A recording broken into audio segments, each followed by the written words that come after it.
So I made a video around this time last year where I was talking about books to read about writing to become a better reader. And I want to make a sequel. Also kind of perfect timing because next month is usually NaNoWriMo. But because NaNoWriMo decided to completely ruin what little good name they had left, if they had any, I don't want to refer to it as NaNoWriMo anymore. But I saw something good on the internet and they called it Novella November, which I like the alliteration, and the word count you generally write over the month is a novella. So Novella November it is. But anyways, let's get into a list of books that made me a much better reader, but also helped with writing. It's crazy. Reading a book about writing would help you become a better writer. Now, after I made that video, I realized I made a huge oversight. I didn't list probably the most important book on writing that you can buy, and that is The Elements of Style by William Strunk Jr. and E.B. White. Holy crap. Now, the thing about this book is Stephen King has said this is the book that made him the writer he is. This book, it's tiny. It tells you what to do, what not to do, what words are often misused, teaches you to tighten up your writing and just get good, basically. And it's wonderful. And the E.B. White in this is the one who wrote Charlotte's Web, which is just fantastic. And my copy has a foreword by Roger Angell, who is probably the greatest baseball writer ever. Even if you're not a baseball fan, I recommend looking up some of his articles from the New Yorker. His style is just unparalleled, and he writes in a way that even someone who's not the biggest baseball fan can just appreciate what he does as a writer. The Elements of Style, huge oversight from my first video. Please go get yourself a copy. They're like dirt cheap, and it's tiny. It's like 100 pages or something, if that. This next one, I didn't get as much out of initially, but the more I thought about it, the more I was just like, oh, wow, yeah. And that is John Gardner's The Art of Fiction, Notes on Craft for Young Writers. It is outstanding for anyone who wants to become a writer. He has some really good breakdowns for technique and plotting, and there are some really good exercises in the back. He talks about the literary aesthetic, and that stuff's good, but there's like a point in this book, it's seriously like a third of it, where he just keeps beating a dead horse. And it's like, all right, dude, we get it. You don't have to repeat it again. Oh, okay, you are going to repeat it again. But I think the book is important in spite of my critiques.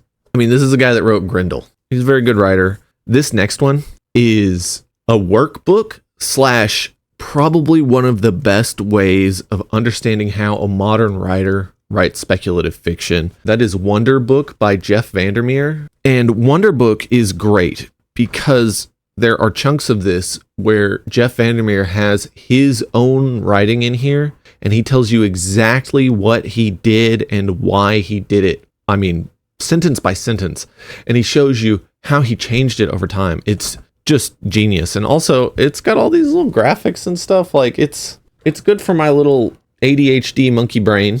Teaches you just dialogue, how different writers do the things they do. I mean, I think this is probably the most important book on this list. I might be lying. I guess we'll see as we go through. Like it says on the cover, the illustrated guide to creating imaginative fiction. It's just wonderful. The other nice thing about Wonderbook is the audiobook is different. You get a different thing from each one. The physical version feels like a workbook, while the audio version feels like a lecture, which I really appreciate. And the reason it is different is because it's a lot like the workshop that they based this book on. So yeah, it's fantastic. I kind of want to go through it again, honestly. Same goes for John Gardner's book. The exercises in it, I forgot how good they were. And you know, even if you're not going to be like a writer, some of those exercises are nice because they kind of ingrain into your mind certain elements of style that allow, see what I did? That allow you to recognize what a writer is doing. It's just really good. I mean, educating yourself on the craft of writing is guaranteed to make you a better reader. The next one I talked about recently, and that is Writing Fantasy Heroes, edited by Jason M. Waltz.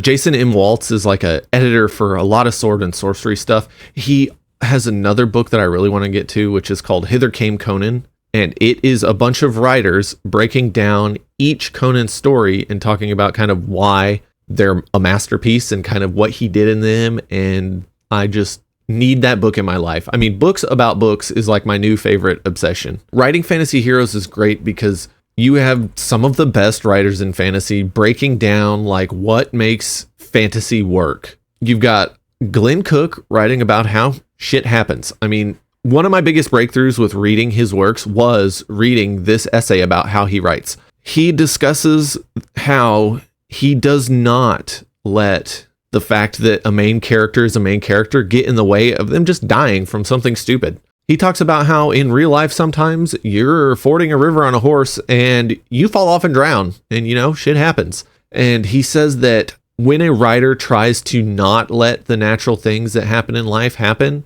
because they have a story they want to tell with that character, the reader can tell. Like, if the reader doesn't obviously see it, they're going to feel like something is just missing or wrong. I was recently talking with Evie about the entire Black Company series. I'll put a link in the description, but it's got a ton of spoilers, so don't click on it unless you've read the whole series. And we were talking about that because a lot of the deaths and a lot of the events that happen in the series feel so natural, but they're also so sudden. Like, they happen and you're just like, oh, wait, why? What? It's because shit happens. Like, it's one of the reasons why his books read as well as they do is because they are true to reality in spite of them being fantasy. The other one you get is a essay from Ian Esselmont. His is the best in the book. I mentioned it in my other video where I talked about it, but he gives you a breakdown of what makes good sword and sorcery, starting with a bad sentence, and then, here's how we improve it, and we can kind of make it a paragraph. And it's like, well, how do we make this even better? And he points out exactly what to change, exactly how to modify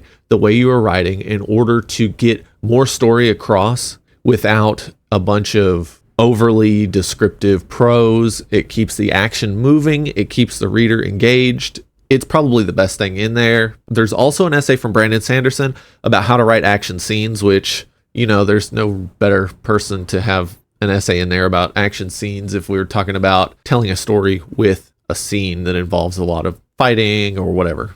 It's great from start to finish. Highly recommend it. Writing fantasy heroes is just so good. This next one is going to seem kind of whack, and it more focuses on being a better writer than it does a reader. But On Being a Dictator, Using Dictation to Be a Better Writer by Kevin J. Anderson and Martin L. Schumacher. This one is, like I said, more focused on writing, but I think that becoming a dictator when it comes to expressing your thoughts about a book can help make you a better reader. Not to mention, if you're dictating it, then you can transcribe it and then you can kind of look through it and maybe make it a review. I'm getting kind of bored on my walks listening to stuff, so maybe I should start talking to myself like a crazy person. But like Kevin J. Anderson says in the book, lots of people have Bluetooth now. Everyone will just assume you're talking to someone on the phone and not just ranting to yourself about a book. Anyways, I liked adding this one because Kevin J. Anderson also just talks about some of the stuff he's written, and it's very cool to see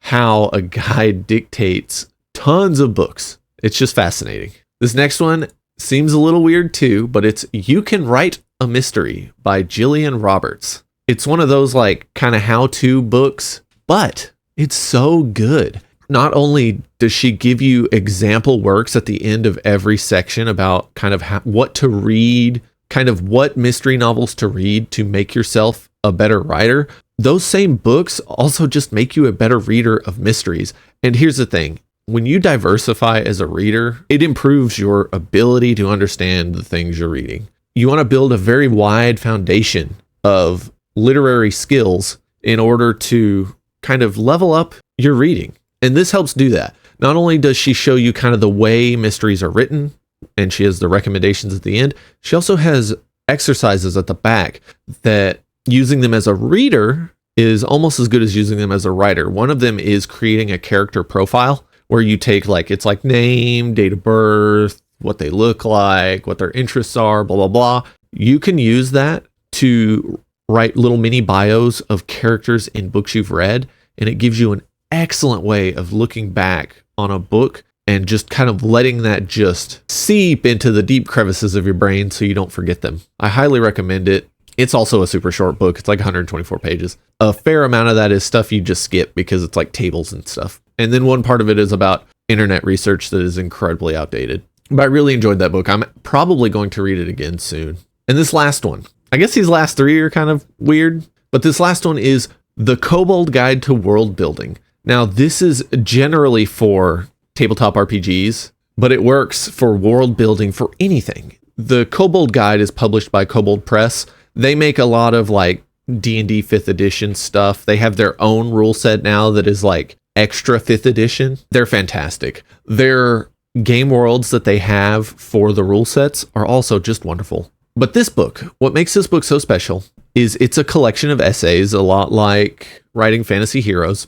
And you get essays from Wolfgang Bauer, who is like one of the more important kind of world builders and tabletop RPG developers of the last like 15 years, alongside Keith Baker, who created Eberron, one of my favorite settings of all time. I mean, if you talk about a master world builder, it's Keith Baker. Monty Cook, another master world builder. Like, all of these people are generally known for tabletop RPGs, except for Michael A. Stackpole, who has written Star Wars novels, and an introduction by Ken Scholes, who has a fantasy series I really want to read. But yeah, this book is great just to kind of help you be a better world builder and to understand how people come up with the worlds that they do. I've probably seemed kind of schizophrenic on this because I'm like, well, this makes you a better writer. Well, it also makes you better at understanding the things you're reading. But it does. I mean, one gets better with the other. There's a reason why when you watch videos with like Steven Erickson on them and he talks about writing that you're like, oh, wow, yeah, he seems to really know a lot. Probably because he's a very good writer and he spends a lot of time thinking about the craft. So kind of taking some of these books that are all very short. I think the longest book in this list is The Art of Fiction. The others are either a collection of essays, so you can kind of skip around. I don't really consider that like a long book because you'll just read whatever you want out of it. They're a good way to kind of educate yourself on the overall craft. I feel like I'm rambling. I just really want other people to give reading about writing a try. So the more of these I push out, the more likely some of you are to find a good one that will resonate with you. Let me know in the comments if you have any books about writing that you would suggest to me, and let me know if you've read any of these or plan on reading any of these. I want to thank you for watching, and with that, I'll see you next time.